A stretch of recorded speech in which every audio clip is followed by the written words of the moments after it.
Ever since I got in this here train, I've been scrambling my mind as to what really went down back home.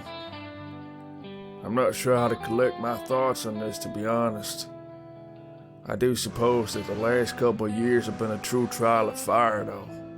And the longer I wrote for the range, the more dim my senses seemed to become. The one before I stepped in this here train, I think I realized that. I'm not sure I like that. I used to dream of leaving that godforsaken range behind a long time ago, but as life went on and my father was injured, my life just seemed all the more laid out for me already.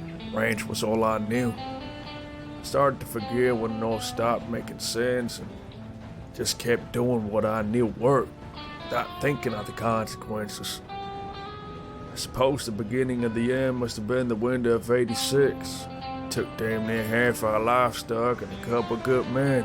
Lost our foreman too, and I'd end up being his replacement. Yeah, I wasn't no more than a kid myself back then. Only 17 years old. I suppose it ain't no wonder I stopped dreaming. I was nothing more than cattle, being led into the fold just doing as I was told. Since the storm we had to adapt to survive, and well, that was the start of our downfall, I reckon. I started rustling cattle from the rival ranches with some of the cowboys. It was shady shit, but we needed the money, and you see, I just did what I knew we needed to do to make a proper living. No more, no less.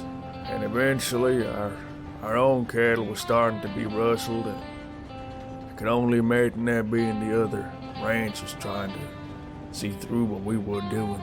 And that led to a whole lot of nasty business that I don't quite like to remember too fondly. And for years this went on, and I became more engrossed in what I really never wanted for myself in the first place. I sure shit ain't saying that I'm no saint, but we made do with what we had to in some tough times, and we survived these tough times by the grit of my will and the determination of my men. But I suppose when you're the one who walks through a trial of fire, you are the one who should expect being burned.